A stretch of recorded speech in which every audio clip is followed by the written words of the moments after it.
নমস্কাৰ, এই মুহূৰ্তত দিবলৈ লৈছোঁ বহুকেইটা গুৰুত্বপূৰ্ণ খবৰ। অসমৰ লগতে ভাৰতৰ বিভিন্ন প্ৰান্তৰ পৰা এনেধৰণৰ খবৰসমূহ নিতৌ পাই থাকিবলৈ চেনেলটো ছাবস্ক্ৰাইব কৰি ভিডিঅ'টোত এটা লাইক কৰি দিব। দৰ্শকসকল, আজিৰ প্ৰথমটো খবৰ হৈছে অতিকৈ ভাল খবৰ। শীঘ্ৰেই আপোনাৰ একাউণ্টত সোমাব 2000 টকা। কোটি কোটি লোকৰ একাউণ্টলৈ প্ৰেৰণ কৰিব ধন। PM কিষাণৰ হিতাধিকাৰীলৈ জৰুৰী খবৰ। অহা 15 জানুৱাৰীৰ পৰা 20 জানুৱাৰীৰ ভিতৰত লাভ কৰিব ধন। জানুৱাৰী মাহত PM কিষাণৰ ত্ৰয়োদশ কিস্তি মুকলি কৰিব কেন্দ্ৰই। বছৰত 2000 টকাকৈ 3টাকৈ কিস্তি ধন প্ৰদান কৰিব চৰকাৰে।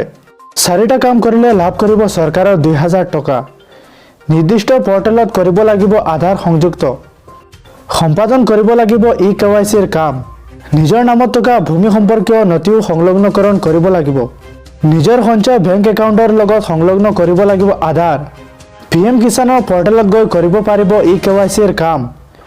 নথি সম্পৰ্কীয় অসুবিধাৰ সন্মুখীন হ'লে দিব পাৰিব অভিযোগ। মুকলি কৰা হৈছে হেল্পলাইন নম্বৰ 036128000213। দৰ্শকসকল, 2 নম্বৰ খবৰটো হৈছে অতিকৈ জৰুৰী খবৰ। পুনৰ উভতিল মাস্ক পৰিধান কৰাৰ দিন। বাধ্যতামূলক হ'ল মাস্ক। এতিয়াৰে পৰা সকলোতে পৰিধান কৰিব লাগিব মাস্ক। ৰেষ্টুৰেণ্ট, ক্লাব, বাৰ, বিদ্যালয় আৰু মহাবিদ্যালয়, থিয়েটাৰ হলত মাস্ক বাধ্যতামূলক। কৰ্ণাটক চৰকাৰে ৰাজহুৱা স্থানত বাধ্যতামূলক কৰিছে মাস্ক। ভাৰতত ধৰা পৰিছে কভিডৰ নতুন ভেৰিয়েণ্ট BA.7ৰ সংক্ৰমণ। দৰ্শকসকল, 3 নম্বৰ খবৰটো হৈছে আৰু এটা জৰুৰী খবৰ। প্ৰচণ্ড শীতত কঁপিব ৰাজ্যবাসী। ধাৰাসাৰ বৰষুণৰ আগজাননী বতৰ বিজ্ঞান কেন্দ্ৰৰ।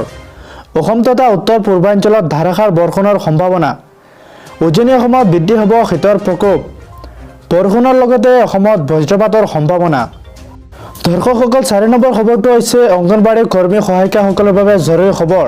মাননিৰ সলনি মজুৰি, ESIC, ন্যূনতম নিৰিখ 21000 আদি দাবীৰে বেলতলাত অংগনবাড়ী কৰ্মী সহায়িকাৰ প্ৰতিবাদ।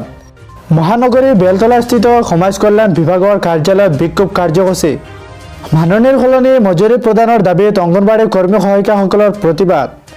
অংগনবাড়ী কৰ্মী সহায়িকাসকলক ESICৰ ব্যৱস্থা প্ৰদান কৰিবলৈ আৰু অংগনবাড়ী কেন্দ্ৰ একত্ৰীকৰণ বন্ধ কৰাৰ দাবীলৈ এই প্ৰতিবাদী কাৰ্যসূচী কৰা হয়।